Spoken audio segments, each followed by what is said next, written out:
bem-aventurança que iremos falar especificamente hoje se encontra no versículo 8 de Mateus 5. Bem-aventurados os puros de coração, pois verão a Deus.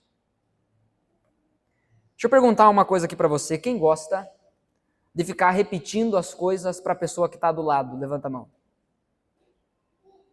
Muito bem. Quem aqui já entendeu que nessa vida a gente só não faz o que gosta? Levanta a mão. Muito bem. Então olhe para a pessoa que está do seu lado. Brincadeira. Estou querendo dizer que toda vez que eu uso do recurso de olhe para a pessoa que está do seu lado e fale alguma coisa, não é porque isso tem algum sentido espiritual ou místico, mas é simplesmente didático, é pedagógico. Porque nos ajuda a concretizar a ideia na nossa cabeça, na nossa ideia. Agora eu gostaria que você não falasse para a pessoa que está do seu lado, mas que você lesse de novo esse texto. Baixe sua cabeça, olhe na sua Bíblia, pelo amor de Deus. Bem-aventurados os puros de coração, pois verão a Deus. Algumas traduções trazem da seguinte forma: felizes os limpos de coração, pois verão a Deus. Ainda que o termo mude, a verdade permanece a mesma. E esse é o texto, esse é o tema que nós vamos desenrolar essa noite. Eu quero pedir que você feche seus olhos mais uma vez. Espírito Santo, por favor, nos guia através da Tua Escritura. Fala conosco, revela-te a nós, Senhor, porque nós queremos Te ver. Em nome de Jesus. Amém. Você se lembra do que você estava fazendo no dia 12 de abril de 1961?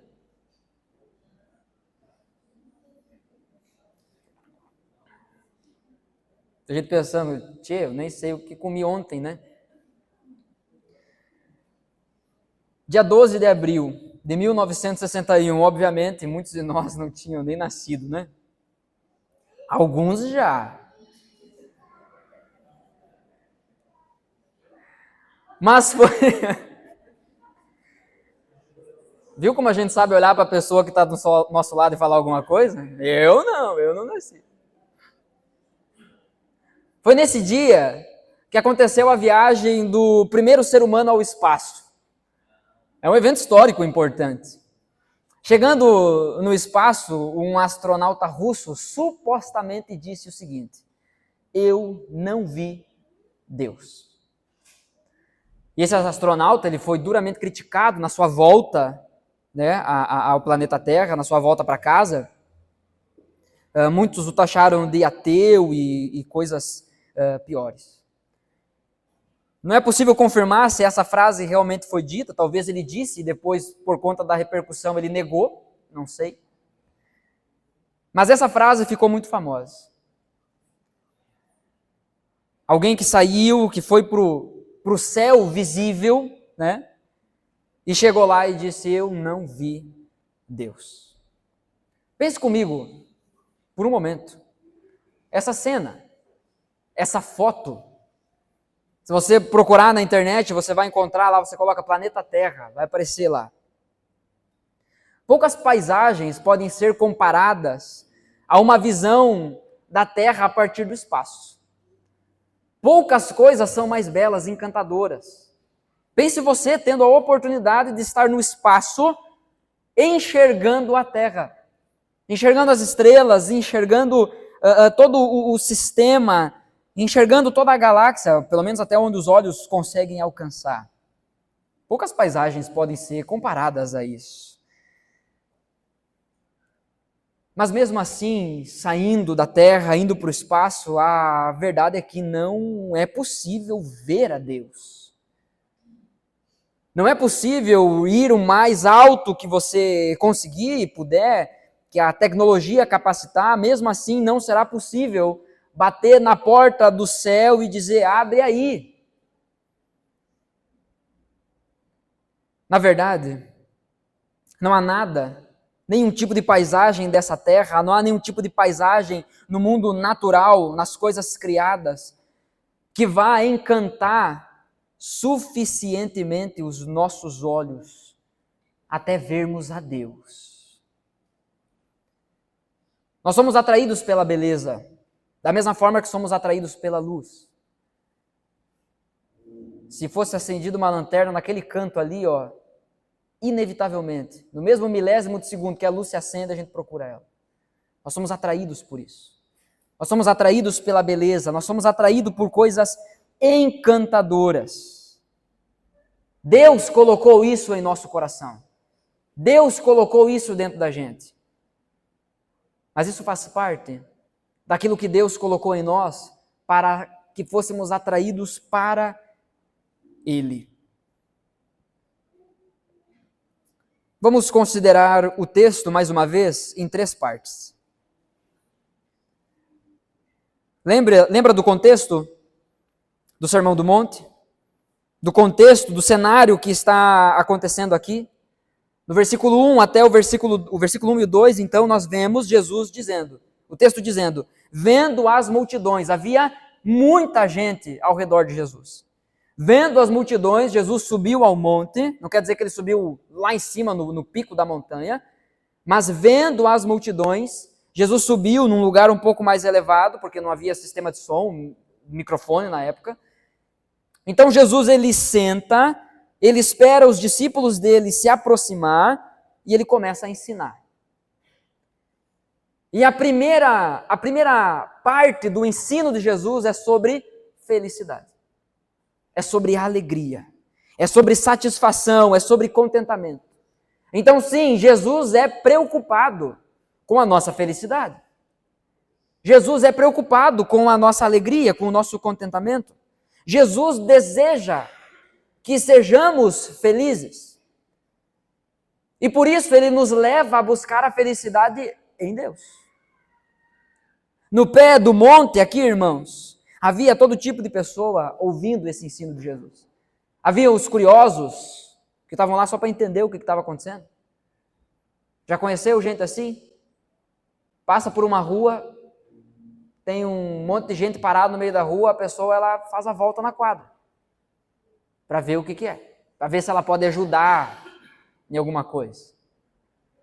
Tem os curiosos, os fofoqueiros, aqueles que só querem saber o que está acontecendo, mas também tem os interesseiros, que sabem que Jesus estava curando, que sabem que Jesus estava fazendo milagres e vão atrás de Jesus em busca disso. Mas há um terceiro grupo aqui, que são os discípulos de Jesus, que são aqueles que quando Jesus para, eles param também para ouvir. Enquanto os outros ficam talvez ali no pé do monte, em pé, caminhando de um lado para o outro, ansiosos, nervosos, pensando, quando que Jesus vai retomar? Já deu o intervalo. Bora curar Jesus, tem muita gente doente.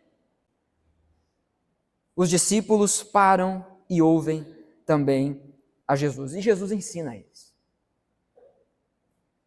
E percebe como o assunto de Jesus sempre foi o coração? Porque ele diz, bem-aventurados os pobres em espírito, e está falando sobre uma realidade do coração. Sobre aquele que entende que é necessitado de Deus. Mas vamos entender um pouquinho melhor o termo bem-aventurados.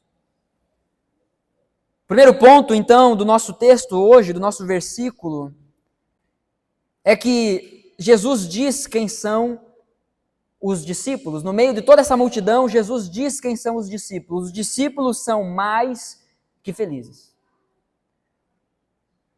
Não são simplesmente felizes, como o mundo diz, eles são mais do que felizes. É isso que significa o termo bem-aventurados. O termo bem-aventurados não se refere a um tipo comum de felicidade, um tipo de felicidade que pode ser encontrado nas coisas dessa terra. O que Jesus está ensinando claramente aqui, irmãos, é que existe um tipo de alegria que só pode ser encontrado em Deus. Você consegue entender isso? De que é impossível, de que é inútil, é tolo da nossa parte procurar felicidade plena em outras coisas, ou em outros alguéms. Não sei se é assim que se diz o plural de alguém, mas você entendeu. É inútil procurar a verdadeira alegria, é inútil procurar a verdadeira satisfação em outra pessoa. Nós precisamos basear a nossa vida em uma coisa verdadeiramente concreta. E o que existe de mais concreto nesse mundo senão Deus? Porque tudo passa. Às vezes nós entendemos isso. Às vezes nós afirmamos que entendemos isso, que tudo passa. Mas muitas vezes nós praticamos uma teologia como do jogador de futebol Neymar, que tem tatuado no seu pescoço aqui. Tudo passa.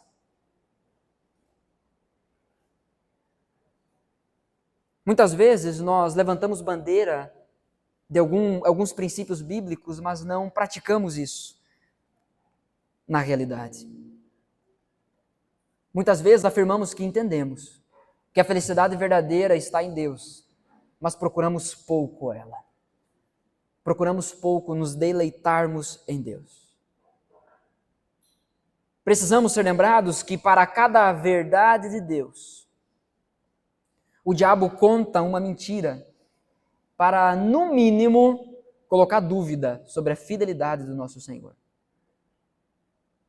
Porque quando está tudo bem, a gente olha para Deus e diz assim, verdade, sou feliz com Jesus. Só que aí quando alguma coisa sai do nosso controle, quando o nosso emocional se abala, quando as coisas materiais, talvez a saúde, a vida financeira, alguma coisa sai do nosso controle, a gente pensa, olha, quer saber, tá faltando Jesus, as coisas estão ruins. E a gente acaba desacreditando da fidelidade da palavra de Deus. A gente acaba duvidando de um dos salmos mais conhecidos da Escritura, que diz, o Senhor é o meu pastor, e de nada sentirei falta.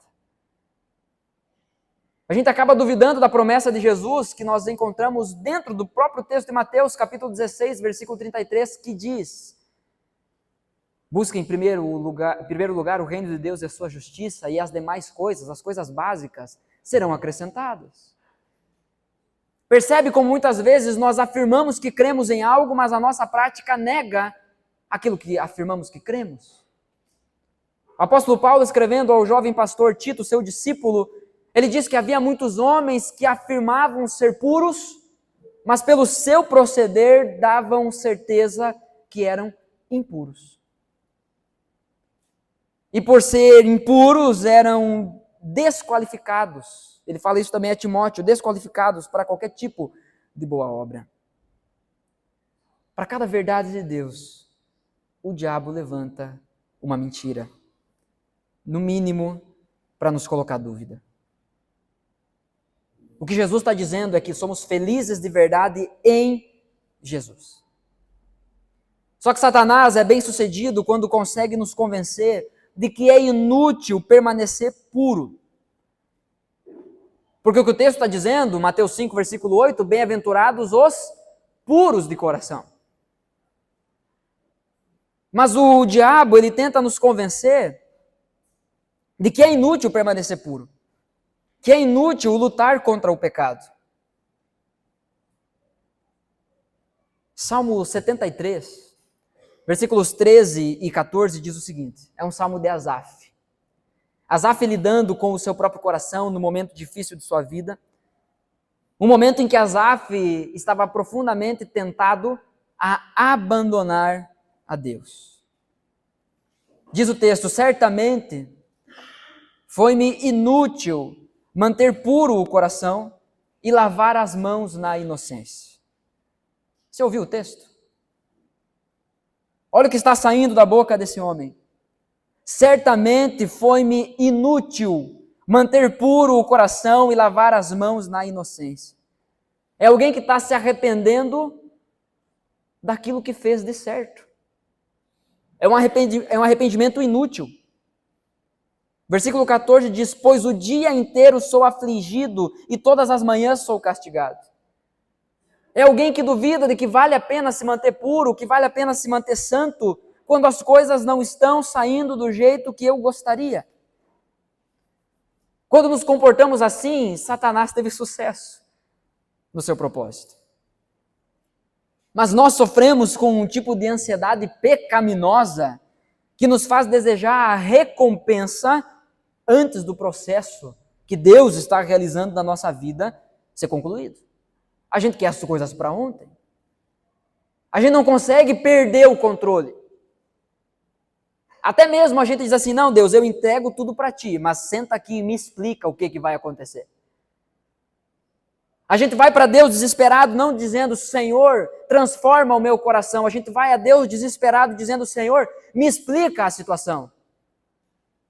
Porque eu quero confiar em ti, mas eu quero entender. Como poderíamos nós sondar a mente do onisciente? Como poderíamos nós conhecer a sabedoria daquele que a sabedoria é infinita? Isaías capítulo 55, somos ensinados que os planos do Senhor são bem mais altos do que os nossos, que os sonhos dele são muito maiores do que os nossos.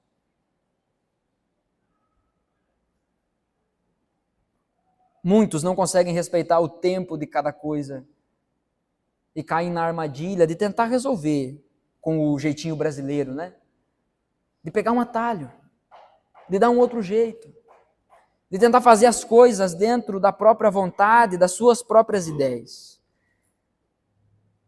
O problema é que essa pressa desenfreada traz consequências devastadoras para os nossos corações e gera dúvidas sobre o caráter de Deus.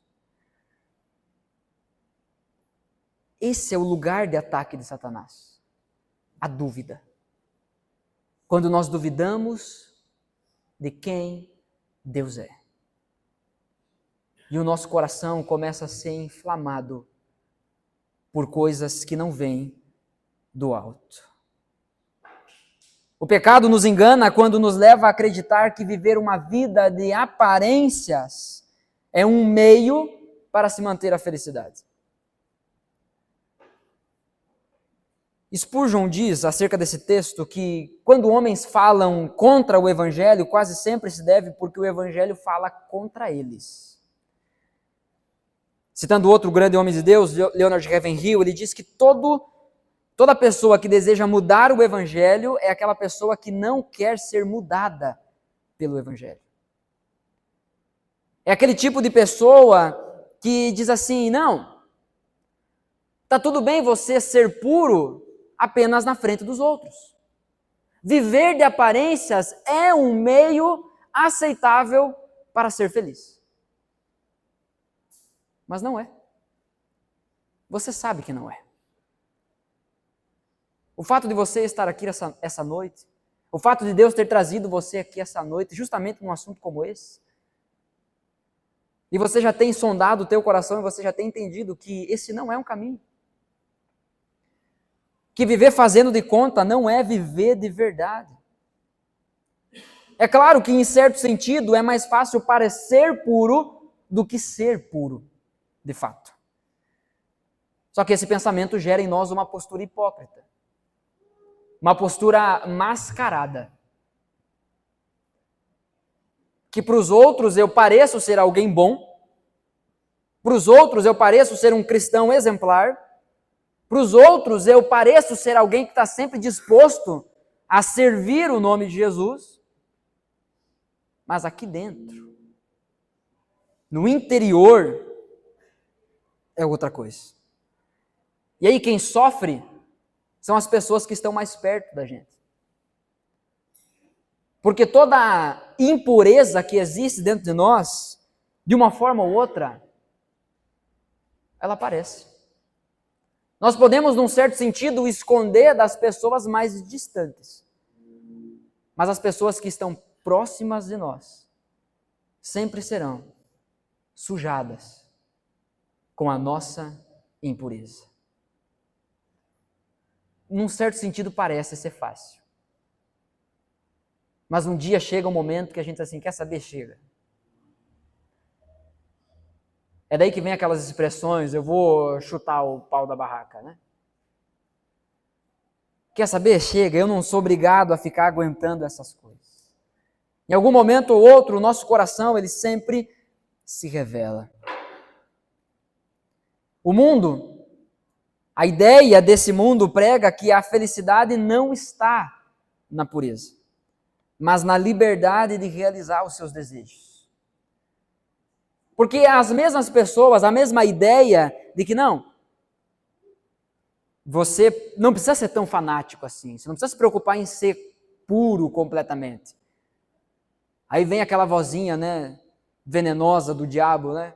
Não, Deus conhece teu coração. Deus conhece as tuas intenções. Dessa mesma voz, vem também a ideia de que não, você tem que se permitir também. Afinal, Deus quer que você seja feliz, Deus quer que você viva a vida. Deus quer que você aproveite. E aí você se enfia em relacionamentos desgraçados. Aí você coloca toda a sua expectativa de vida, de futuro, numa carreira, num emprego, ou até mesmo na saúde. É muito comum em séries ou filmes que envolvem a realidade de médicos, da medicina, ter alguém que tinha uma carreira atlética, vivia daquilo e de repente sofre um acidente e precisa amputar a perna. E aí os familiares precisam tomar uma decisão. Faz uma cirurgia arriscada para tentar restaurar os movimentos, para que a pessoa continue exercendo a atividade que ela fazia, ou amputa a perna para ficar bem e viver bem sem uma perna. E o dilema que sempre é criado, mas o esporte é a vida dessa pessoa. Você percebe como o nosso coração constantemente ele é disputado, ele tem esse desejo nato de realizar os nossos próprios desejos de fato. Só que a pregação do mundo, a ideia do mundo é que a felicidade verdadeira está nisso.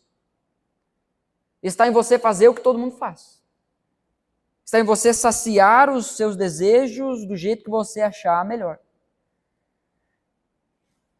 Para esse mundo, pureza é um sinal de infelicidade. Mas os discípulos de Jesus recebem um padrão diferente para viver. 1 Tessalonicenses, capítulo 4, versículo 7 diz: porque Deus não nos chamou para a impureza, mas para a santidade. O que Jesus está dizendo é que bem-aventurados, sim, são esses que não vão naquilo que o mundo está dizendo, que não são enredados e levados pelas mentiras do diabo. São aqueles que mantêm puro o seu coração, porque sabem que Deus chamou eles para isso.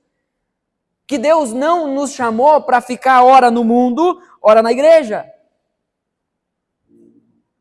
Que Deus não nos chamou para, em algum momento da nossa vida, crermos em Jesus e de repente dar uma pausa.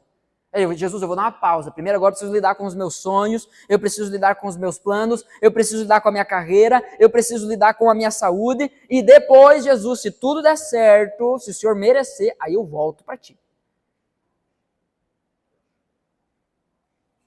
Certamente uma pessoa assim é infeliz, porque não entendeu a verdadeira felicidade que há no Evangelho. No pé do monte havia todo tipo de pessoa ouvindo, mas Jesus diz quem são os discípulos. Primeiro, os discípulos são mais do que felizes, porque ouvem o que ele está falando e acreditam nisso. Não são levados pelas mentiras de Satanás. Em segundo lugar, Jesus diz quem são os discípulos, são os puros de coração.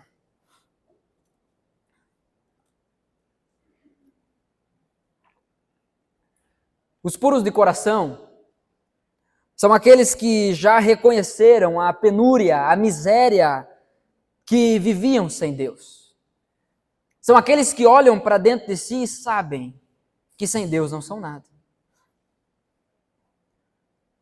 Devemos sempre lembrar que há uma sequência lógica e espiritual no ensino das bem-aventuranças. Jesus não está ensinando ao acaso. Jesus não é um coach de rede social que fica soltando frases soltas com uma aparente sabedoria espiritual. Jesus não fica contando histórias abstratas que não podem ser aplicadas ao cotidiano. Jesus está desenvolvendo um ensino aqui. Jesus está desenvolvendo aqui a ideia de como nós devemos viver essa vida. Você se lembra da primeira bem-aventurança? Bem-aventurados os pobres de espírito, porque eles receberão o reino dos céus, pois deles é o reino dos céus. Bem-aventurados os pobres de espírito, bem-aventurados aqueles que olham para dentro de si e sabem, eu não tenho nada. Eu posso ter tudo, mas eu não tenho nada sem Jesus. Eu não sou nada sem Jesus. É nessa bem-aventurança que começa a nossa escalada desse monte aqui que Jesus está desenhando diante de nós. Porque aquele que entende a sua miséria é aquele que, na segunda bem-aventurança, chora pelo seu pecado. E porque chora pelo seu pecado, se torna alguém manso com os outros, porque sabe que, assim como os outros, ele também é pecador e passível de erro. E a partir, então, desse movimento de se esvaziar, ele começa a sentir fome e sede de Deus. E quando ele começa a se alimentar de Deus, a misericórdia de Deus o encontra e enche a vida dele, e ele começa a ser misericordioso com os outros. E à medida que ele vai sendo misericordioso com os outros, seu coração também vai sendo purificado. Perceba então, meus irmãos, que ser puro de coração não é algo simplesmente que envolve eu e Deus. Como eu disse, Jesus não está ensinando isso ao acaso. Jesus colocou essa bem-aventurança não como a primeira, não como a segunda. Mas Jesus colocou essa bem-aventurança depois da bem-aventurança. Bem-aventurados os misericordiosos, porque receberão misericórdia. Porque qual é uma das evidências que o nosso coração foi verdadeiramente purificado pelo Evangelho? É quando nós amamos a Deus e amamos também o nosso próximo. Aí nós vamos ver Deus. 1 João ensina acerca disso. Como você pode afirmar que você ama a Deus a quem você não vê, se você não ama o seu irmão a quem você vê? Se você não ama o seu irmão a quem não vê, é óbvio que você não ama a Deus. Há uma sequência lógica e espiritual no ensino de Jesus. Bem-aventurados os puros de coração, pois verão a Deus. Perceba que toda a ênfase do Evangelho, folheie a sua Bíblia, ande por toda a Bíblia, do primeiro livro até o livro de número 66. Folheie toda a sua Bíblia de capa a capa e veja, perceba que toda a ênfase do Evangelho de Jesus Cristo aponta para o coração. Não é sobre comportamento, não é simplesmente sobre inteligência, sobre intelecto, não é sobre recursos, não é sobre aparências, mas é sobre o coração. Quando Jesus fala bem-aventurados os puros de coração, ele não está falando do coração simplesmente se referindo a emoções. Ele não está falando como a gente muitas vezes pensa quando fala sobre coração. A gente pensa muito no amor romântico, coraçãozinhos, né? Quando Jesus fala sobre coração, ele não está falando somente das emoções. Provérbios capítulo 4, versículo 23 diz, acima de tudo. Você consegue entender essa expressão? Acima de tudo? Acima de tudo, guarde o seu coração, pois dele depende toda a sua vida. Biblicamente falando, o coração é o centro do ser. Até porque na ideia hebraica, você não se apaixonava com o coração. Tipo assim, eu estou sentindo no meu coração que eu te amo.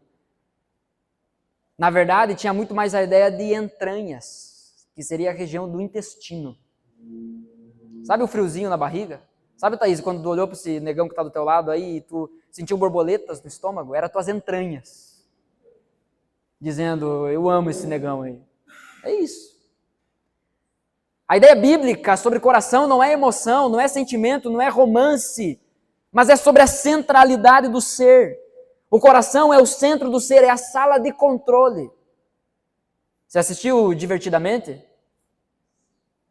É aquela ideia lá.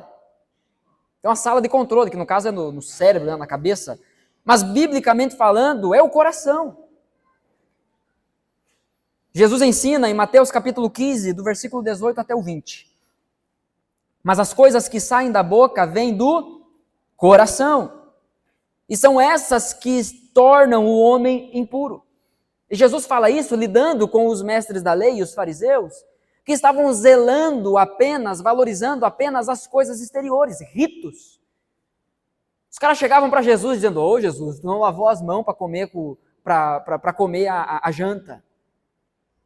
Isso tornava uma pessoa cerimonialmente impura. Só que Jesus está dizendo, vocês não estão entendendo. Que toda essa lei, ela deveria apontar para uma pureza do coração, só que vocês são impuros do coração e estão valorizando isso. A esse tipo de pensamento, Jesus exorta dizendo, vocês estão coando um mosquito e engolindo um camelo. Porque há muita impureza dentro do coração de vocês estão valorizando as coisas externas. Sigamos aqui, Mateus capítulo 15, o 18, mas as coisas que saem da boca vêm do coração, e são essas que tornam o homem impuro, pois do coração saem os maus pensamentos. Você entendeu por que acima de tudo devemos guardar o nosso coração? Porque é do coração que saem os nossos maus pensamentos. É o centro do nosso ser que produz esses pensamentos. Os maus pensamentos, os homicídios, os adultérios, as imoralidades sexuais, os roubos, os falsos testemunhos e calúnias. Essas coisas tornam o homem impuro, mas o comer sem lavar as mãos não o torna impuro. O que Jesus está dizendo é que o problema é o coração.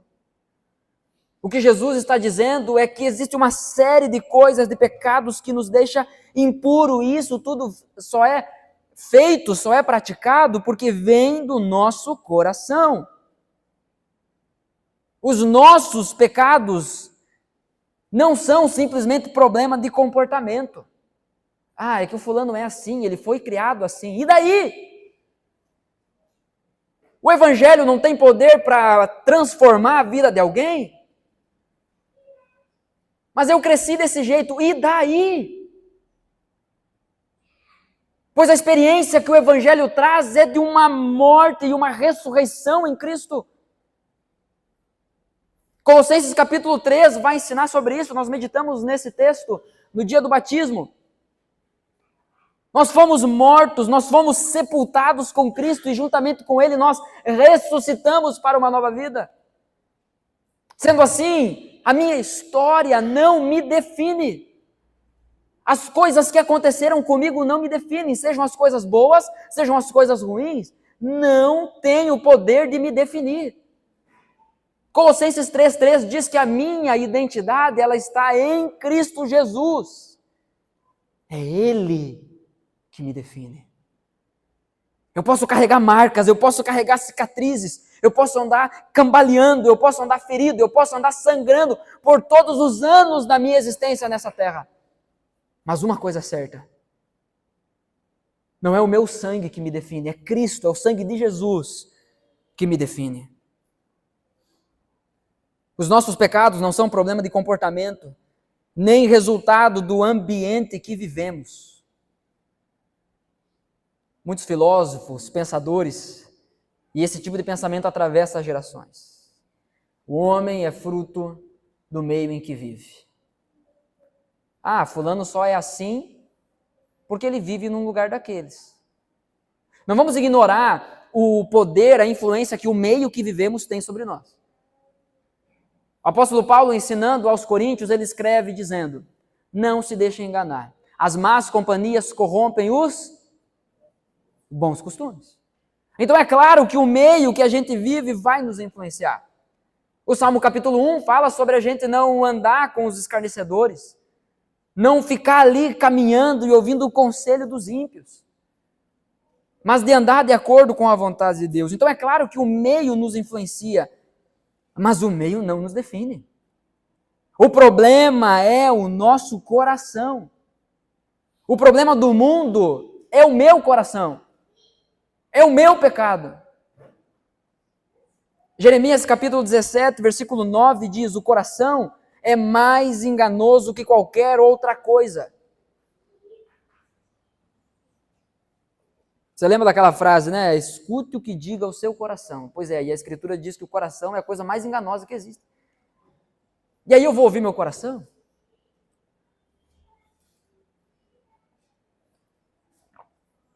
Ao menos que Deus fale ao nosso coração, nós não podemos ouvir o nosso coração. Por exemplo, Deus vai falar ao coração de alguém para me trazer mais um copo d'água. Vamos ver quem Deus vai levantar aí. Brincadeiras à parte.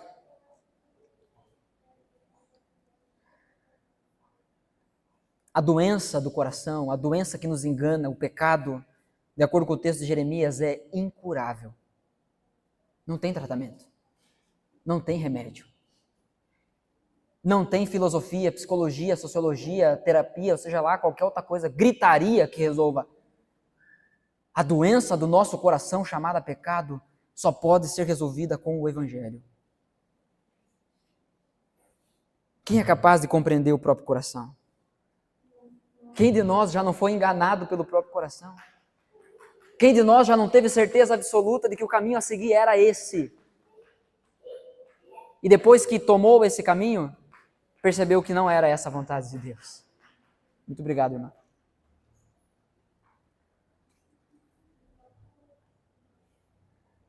O coração é capaz de enganar-se a si mesmo, pois, apesar de comportamentos, de atitudes moralmente aceitos, a motivação primeira pode estar corrompida. Ainda que a gente faça algumas coisas boas, lá dentro do coração, a motivação pode ser errada.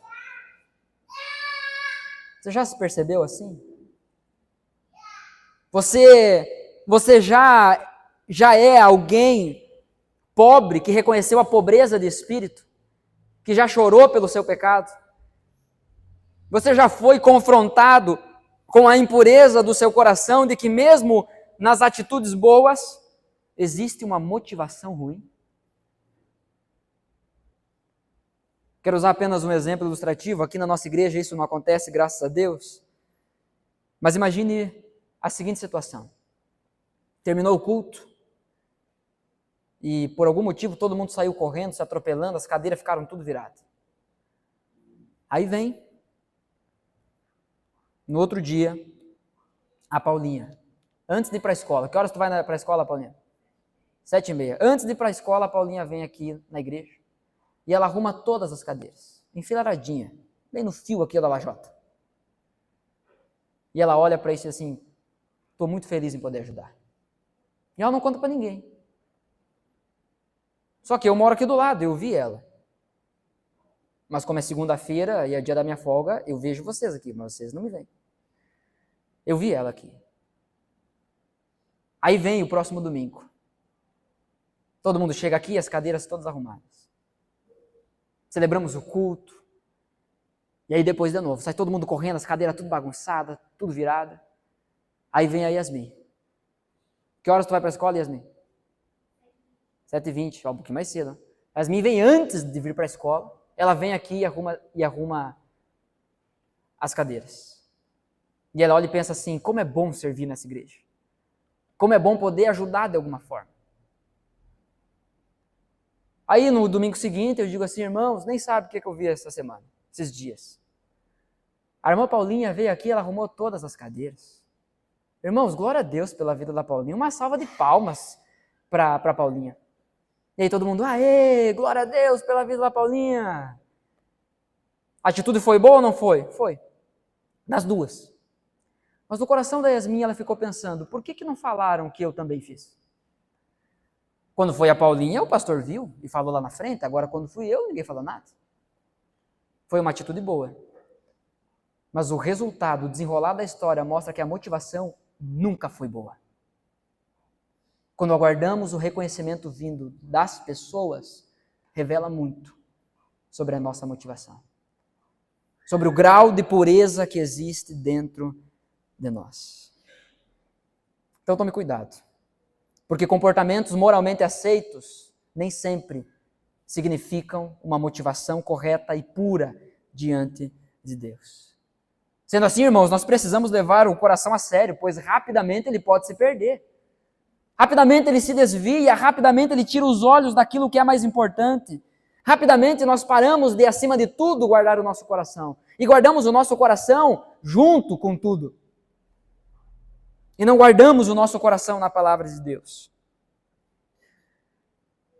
Quando Jesus fala sobre o nosso coração, ele não está falando apenas sobre uma parte da nossa vida, sobre uma área específica, mas ele está olhando para a totalidade do nosso ser.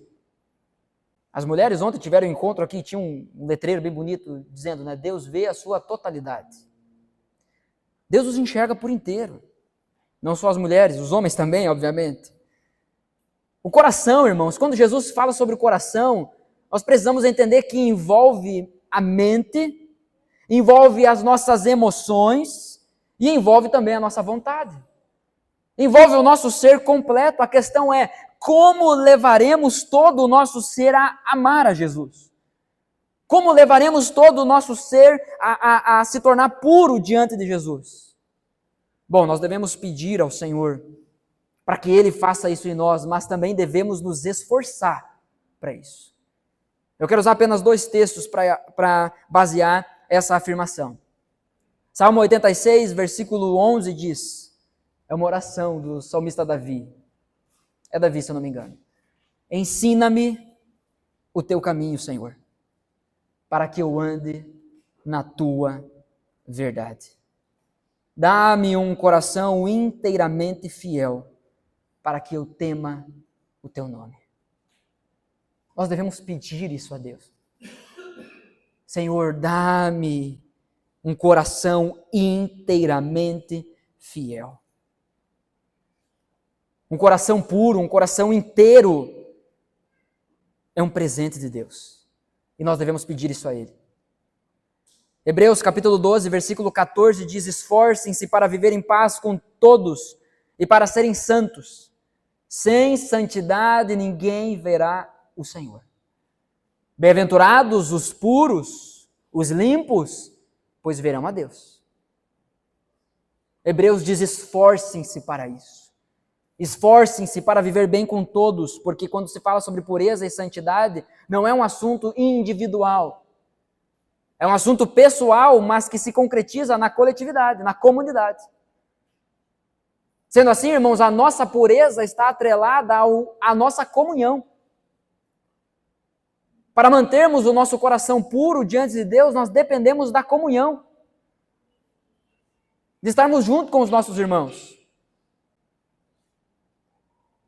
Esforcem-se para viver em paz com todos e para serem santos. Sem santidade, sem pureza, ninguém verá o Senhor. Você conseguiu entender a seriedade desse assunto na Escritura? A pureza do coração, o lugar central que isso ocupa? Porque sem isso, não veremos a Deus. Se Deus colocou o desejo de ser puro, se Deus colocou no seu coração o desejo de pureza, Ele próprio capacitará. Um reformador na história da igreja disse que Deus jamais nos dá algo que antes não tenha, jamais nos pede algo sem que antes tenha nos dado. Deus jamais nos pede algo sem que antes nos tenha dado. Se Deus está pedindo a nós pureza, é porque Ele já começou a trabalhar em nosso coração. Lá no início, quando Ele fez a gente reconhecer a nossa pobreza de espírito. Filipenses capítulo 2, versículo 13 diz, pois é Deus quem efetua em vocês tanto o querer, o desejo, quanto o realizar. É Ele que capacita a fazer isso. E faz isso de acordo com a boa vontade dEle, é o que diz o texto. Mas talvez a gente possa se perguntar, Como é que eu posso saber se essa é a vontade de Deus? Bom, 1 Tessalonicenses capítulo 4, versículo 3 diz: a vontade de Deus é que vocês sejam santificados, purificados, limpos. Deus deseja isso para o seu povo. Sendo assim, a pureza do nosso coração ou a impureza do nosso coração não é porque Deus não tem capacidade ou não tem vontade de nos purificar, mas está muito mais atrelada ao nosso pecado e à nossa falta de disposição em buscar ser puro diante de Deus. Porque é muito mais fácil parecer puro do que ser puro. É muito mais fácil parecer fiel do que ser fiel. Então, deixa eu te contar uma coisa. Aquele que parece ser puro, ele não tem nada de pureza. Porque o coração foi corrompido. Até a pureza que ele acha que tem está suja. Aquele que tenta mostrar que é fiel sem ser fiel, até a sua fidelidade está corrompida. Porque é uma mentira, é uma farsa, é uma máscara. A vontade de Deus, irmãos, é que vocês sejam santificados. Ser puro significa ser inteiro, íntegro, sem retoques, para esconder falhas. Significa não dividido. Ser puro é estar completamente diante do Senhor. E estar diante do Senhor com aquilo que somos de fato. Sem máscara, sem fingimento. E estar assim também diante dos nossos irmãos. No pé do monte havia todo tipo de gente, mas Jesus disse quem são os seus discípulos. Em primeiro lugar, Jesus disse que os seus discípulos são mais que felizes. Em segundo lugar, Jesus disse que os seus discípulos são os puros de coração. Você entende isso? Que se não há pureza em nosso coração, então não há discipulado com Jesus? Porque é algo que Jesus já vem construindo desde lá do início. Mas em terceiro lugar, Jesus diz quem são os discípulos. Os discípulos são confortados. Confortados com o quê? Com a firme promessa de que verão a Deus. Porque não é fácil, há constrangimentos, há dificuldades, há dores nessa caminhada que enfrentamos e lutamos para sermos puros, para nos mantermos puros, inteiros, íntegros, fiéis a Deus. Há sofrimento no meio disso, há sacrifícios que são feitos no meio disso, há muito ônus que experimentamos, há prejuízo que lidamos, para nos apresentarmos puros diante de Deus. Mas qual é o nosso conforto? O nosso conforto é que veremos a Deus. O nosso conforto é que o nosso Senhor irá se revelar a nós. Irmãos, estamos diante de uma das verdades mais encantadoras, maravilhosas da Escritura. Veremos a Deus. Me diga qual é a coisa mais encantadora que você já viu. Pois não se compara com ver a Deus. Estamos diante de uma das verdades mais encantadoras da Escritura. É como se cada uma dessas bem-aventuranças fosse uma estrela brilhante, mas essa aqui ela brilha de uma forma singular. Veremos a Deus. Mas ao mesmo tempo, nós estamos diante de uma das verdades da Escritura mais aterrorizante. Pois veremos a Deus. É bem verdade o ditado popular. Todos os caminhos levam a Deus.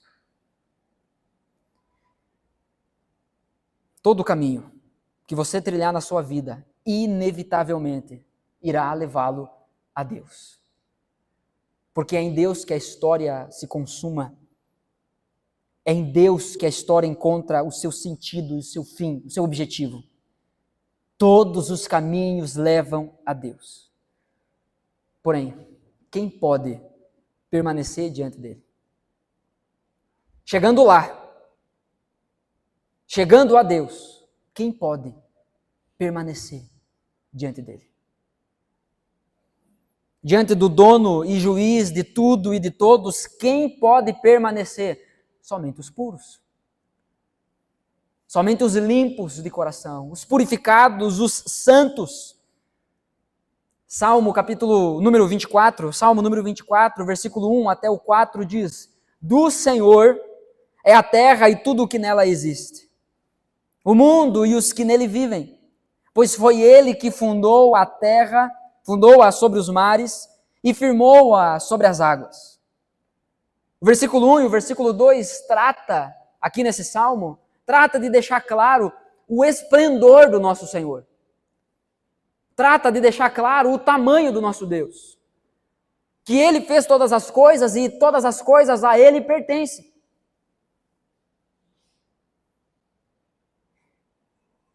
Repare a grandiosidade desse Deus. Reflita, medite sobre a grandiosidade desse Deus. A autoridade que possui esse Deus, a soberania, a primazia que possui esse Deus. E aí o versículo 3 do Salmo levanta uma pergunta.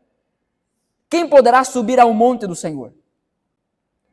E aqui essa pergunta se refere ao lugar da presença de Deus. Quem poderá subir à presença do Senhor? Quem poderá subir ao monte do Senhor? Quem poderá entrar no seu santo lugar? Quem poderá chegar diante de Deus e dizer: eu vou entrar? Quem pode fazer isso? Que pecador desse mundo pode ter a audácia, a autoridade de chegar nos portões do céu e dizer: eu vou entrar? Quem poderá entrar no seu santo lugar? O versículo 4 responde: aquele que tem as mãos limpas e o coração puro, que não recorre aos ídolos e nem jura por deuses falsos. Você consegue perceber o que esse texto está dizendo? Aquele que tem as mãos limpas, mas que também tem o coração puro. Não é aquele que fica num extremo dizendo assim: não, eu não vou fazer nada de errado. Eu não vou fazer nada errado, eu vou fazer tudo bem direitinho.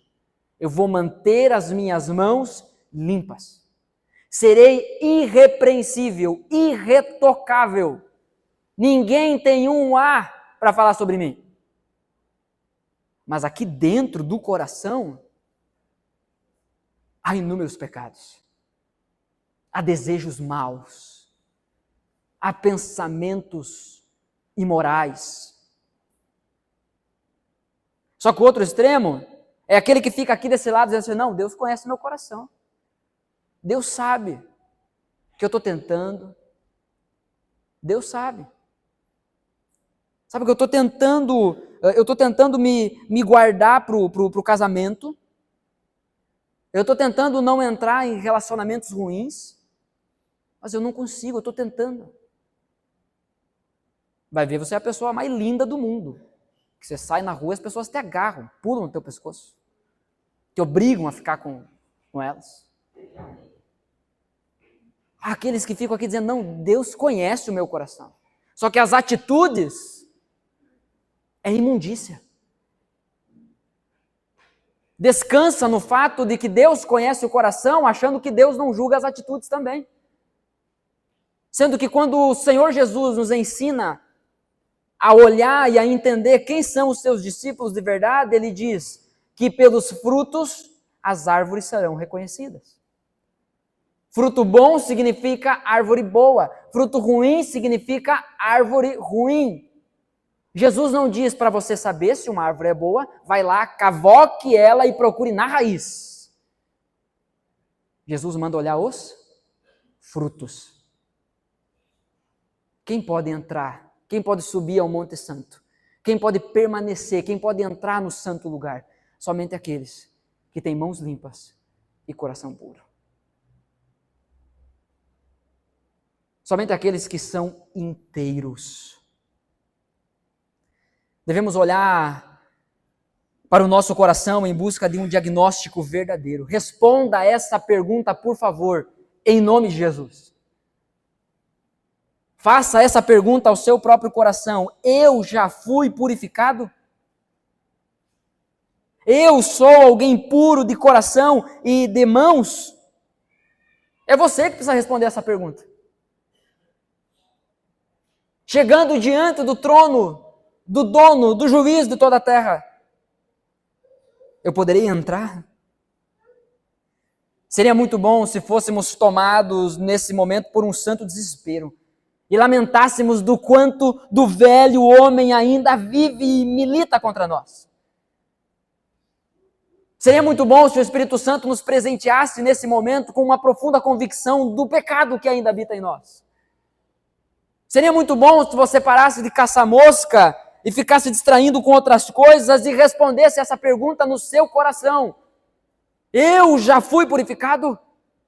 Seria muito bom se o Espírito Santo levasse a sua consciência diante do trono da graça, diante do trono do juiz de toda a terra e percebesse: será que eu sou purificado? Será que eu posso entrar?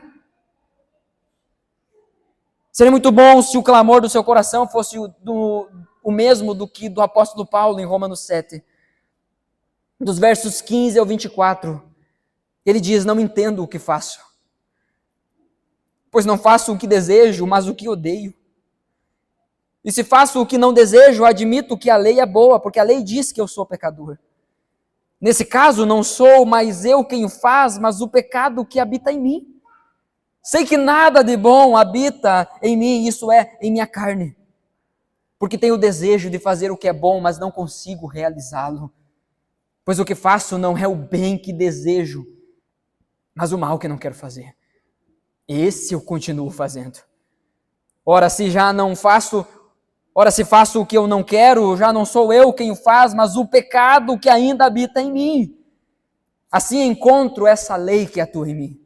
Quando quero fazer o bem, o mal está junto a mim.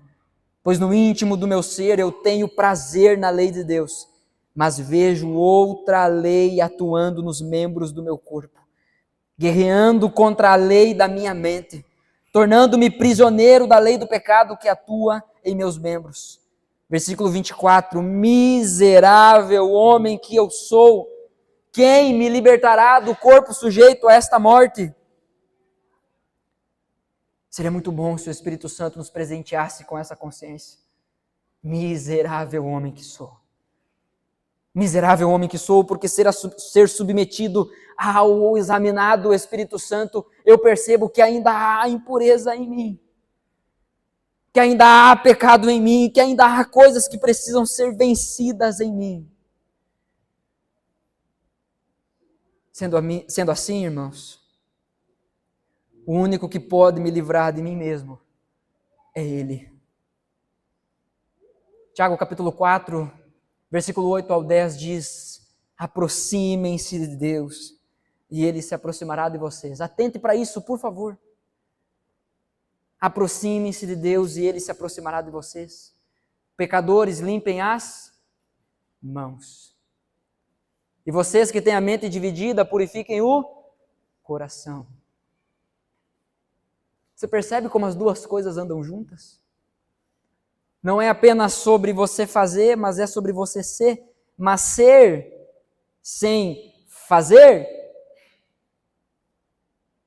é uma controvérsia. É uma contradição de natureza.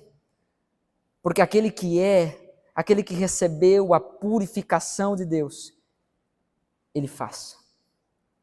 Ele tem as mãos limpas.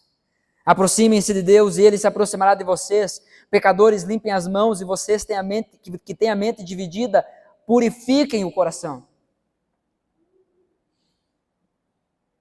Pense por um momento. Por que o texto não está dizendo: limpem as mãos, purifica o coração, e depois aproxime-se de Deus? Porque não tem como. Não há possibilidade da gente conseguir fazer isso a partir da nossa própria natureza. Nós devemos nos aproximar de Deus, porque é Ele que vai nos purificar.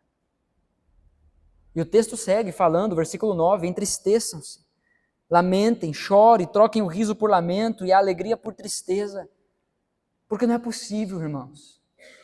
Entenda isso, você que veio essa noite aqui, entenda. Não é possível você estar ciente da impureza que existe dentro do seu coração e você permanecer intacto. Você não chorar pelo seu pecado, você não lamentar pelo seu pecado. O texto diz: troque o riso por lamento e a alegria por tristeza. Humilhem-se diante do Senhor e Ele os exaltará. Amados irmãos, não há outra forma de ver a Deus senão com o coração puro. É apenas o sacrifício de Jesus que purifica nossos corações, tornando então possível vermos a Deus já no tempo presente. Deus trouxe você aqui porque Ele deseja se revelar a você. Não se trata, obviamente, de uma visão física, nem mental, mas espiritual. E isso é o tipo de coisa que só um cristão experimenta.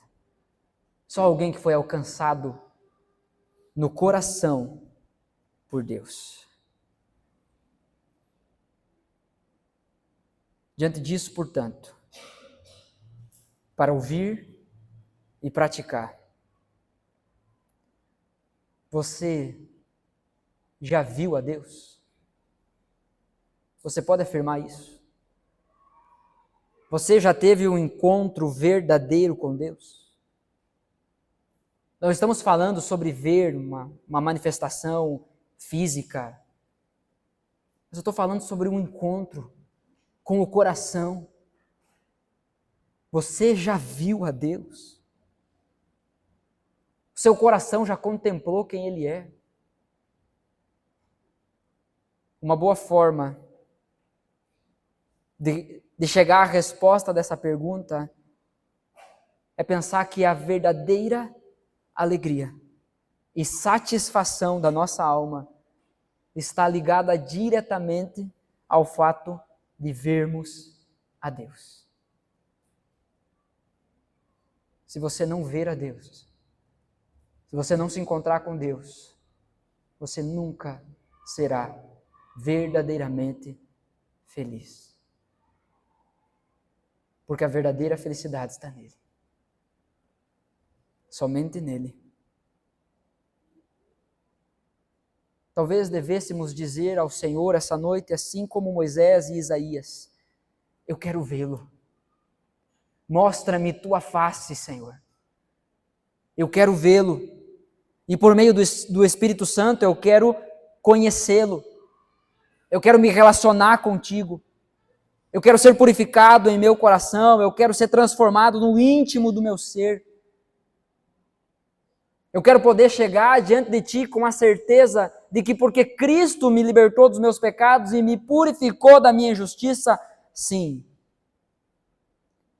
eu entrarei no lugar santo e permanecerei lá. Talvez você devesse fazer uma oração agora. Eu quero vê-lo. Senhor, se revele a mim.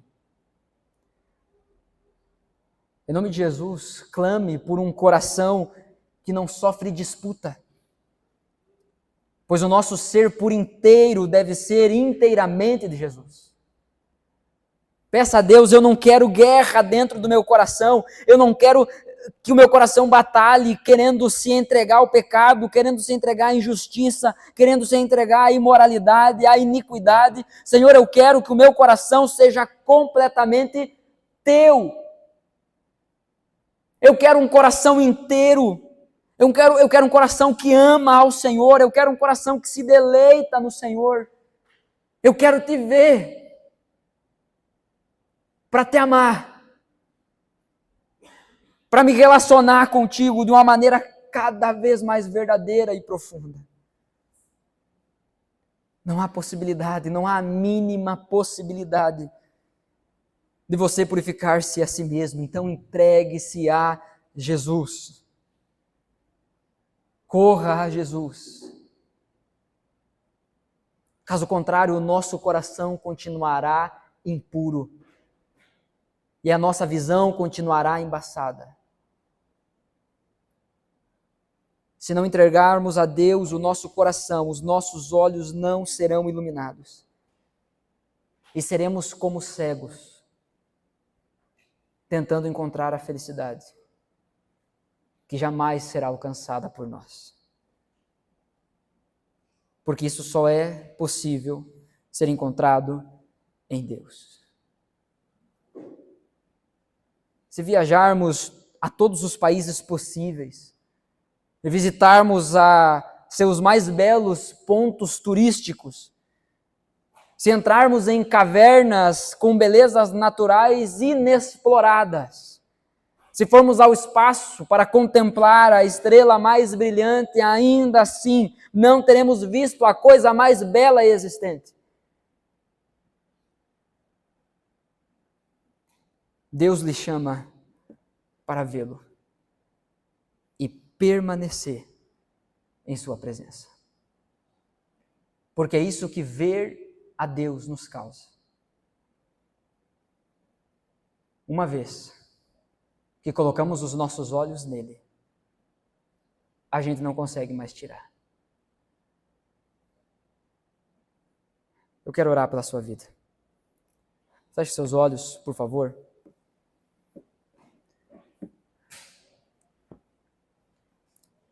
Senhor Deus e Pai, em nome de Jesus,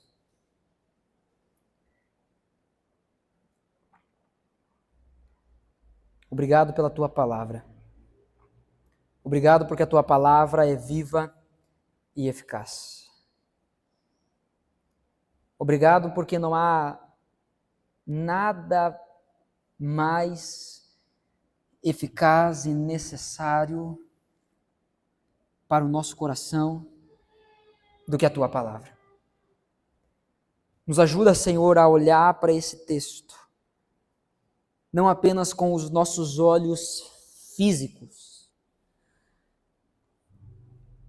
Nos ajuda, Senhor, a olhar para esse texto, não apenas com os nossos olhos da mente, onde a gente fica calculando intelectualmente as coisas. Abre os nossos olhos espirituais para enxergarmos que bem-aventurados são os puros de coração. Então, ó Deus, em nome de Jesus, aqui está o nosso coração. Ah, Senhor, Tu sabe como ele se encontra. Tu sabe o desejo que temos de entregar o nosso coração a Ti limpo, puro. Mas Tu conheces o nosso coração.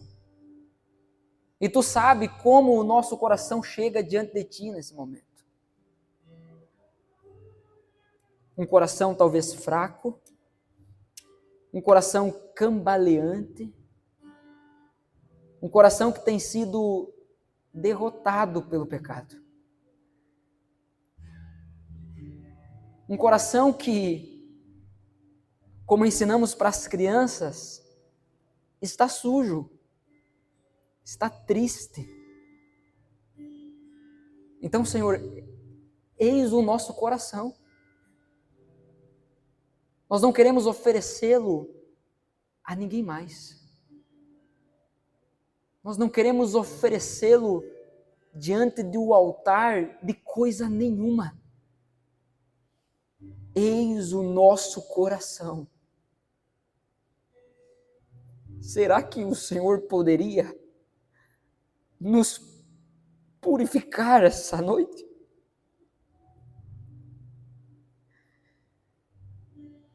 Porque nós entendemos por meio da Tua palavra que é apenas em Ti que o nosso coração é verdadeiramente purificado. Então a Ti nós entregamos o nosso coração.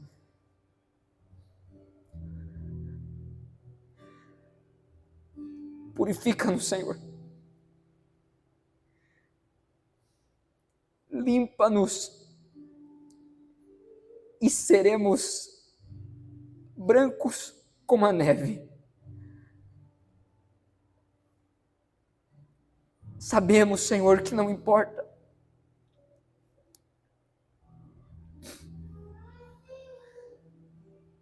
o tamanho dos nossos pecados, nem mesmo a quantidade deles.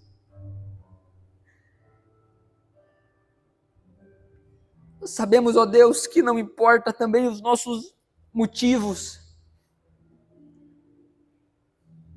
Não importa, Senhor, se o nosso coração tem ficado impuro porque estamos reagindo mal, estamos reagindo pecaminosamente às situações difíceis da nossa vida. Não importa as nossas explicações, as nossas tentativas de justificação, nada disso importa. O que importa, Senhor, é que entendemos que para ver ao Senhor, que para te conhecer cada vez mais, o nosso coração precisa ser purificado.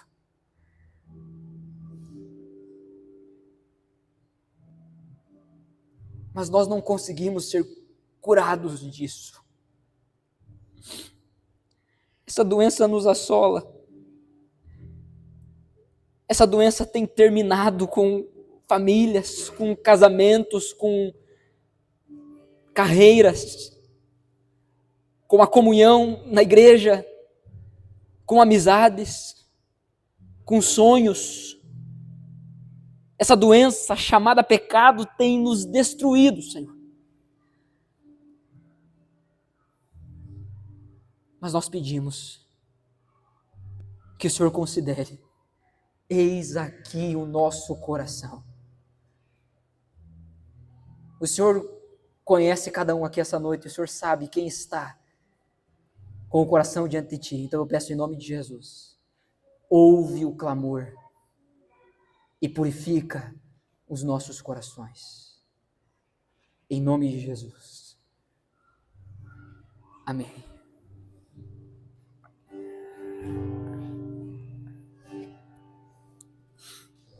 Os joelhos,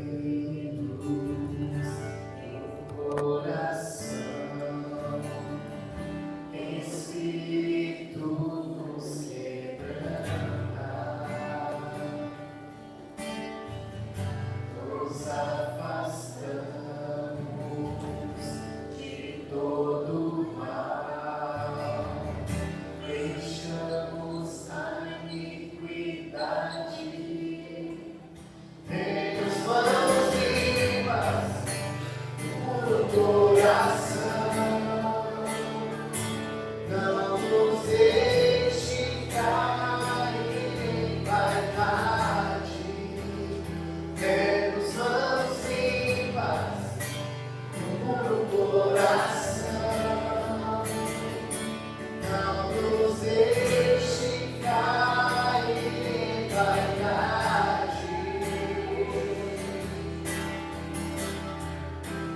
Deixe-nos ser a geração que te busca, que busca a tua face, ó Deus de Jacó. Deixe-nos ser a geração que te busca, que busca a tua face, ó Deus de Jacó. Buscamos tua face, ó Deus de Jacó. Eu busco a tua face, ó Deus de Jacó. Dobra os joelhos do coração,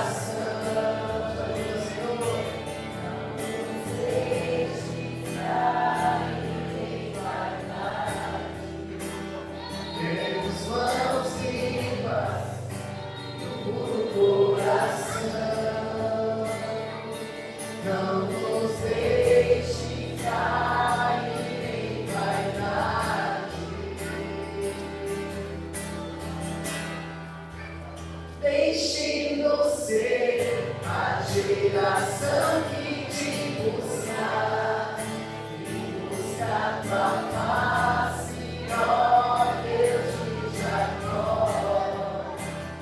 Deixe-nos ser a geração que te busca, que busca tua face, ó Deus de Jacó. Deixe-nos ser a geração que te busca, que busca tua face, ó Deus de Jacó. Deixe-nos ser a geração que te busca, que busca tua face, ó Deus de Jacó. Buscamos tua face.